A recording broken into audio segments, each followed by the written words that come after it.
There's a specific kind of purchase that has become more dangerous for me than impulse spending ever was. It's not emotional spending. It's not panic buying. And it's not reacting to stress. It's buying things I've wanted for a long time. Because when you've wanted something for months, it starts to feel justified. It feels patient. It feels earned. And it feels responsible, especially when your finances are finally stable. But stability doesn't automatically give purchases purpose. And that's what this episode is about.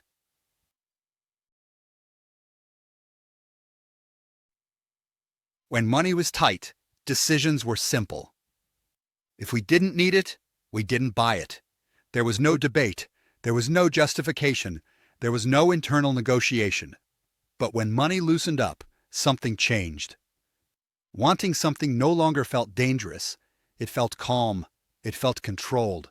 It felt like a reward for discipline.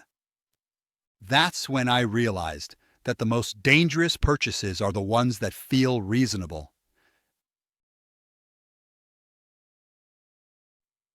There's a lie hiding inside the phrase, "I've wanted this for a while." It sounds like planning. It sounds like restraint. It sounds like maturity. But wanting something for a long time doesn't mean it belongs in your life. It just means you never stopped thinking about it. Desire doesn't expire on its own. It waits quietly until circumstances improve. And when money finally allows, desire presents itself as a decision. One of the biggest shifts for me was separating affordability from alignment. Yes, we can afford certain things now. Yes, they fit in the budget. Yes, buying them wouldn't cause immediate damage. But that doesn't mean they align with what we're building. Affordability answers the question, can we? Alignment answers the question, should we? And those are very different questions.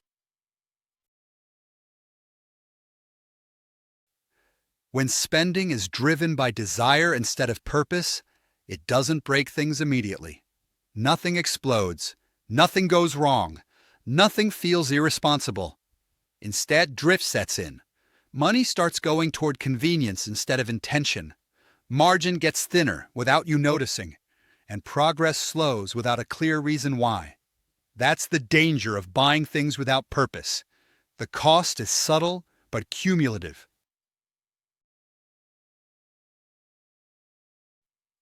One of the simplest practical rules we use is this. When something feels tempting, it goes into the basket, not the checkout.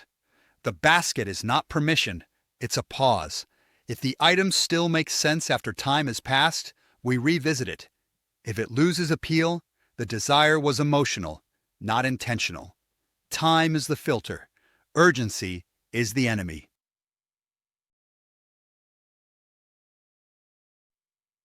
Before anything leaves the basket, I ask myself one clear question. What role does this play in our life? Not will we enjoy it, not is it on sale, not have we wanted it for a while. What role does it actually serve? If I can't answer that clearly, the decision waits. Waiting doesn't kill good purchases. It exposes weak ones. Scarcity forces discipline automatically. Stability does not. When things are calm, you need internal rules. You need intentional pauses. And you need clarity about where money is meant to go next. This phase isn't about restriction. It's about guarding progress. Faith plays a quiet role in this for me, not by forbidding spending, but by slowing it down. Instead of asking, can I afford this? I ask, is this faithful to where we're going? Faith reminds me that money is a tool, not a reward. And stewardship matters most when pressure is gone. If money feels a bit looser right now, that's not a problem.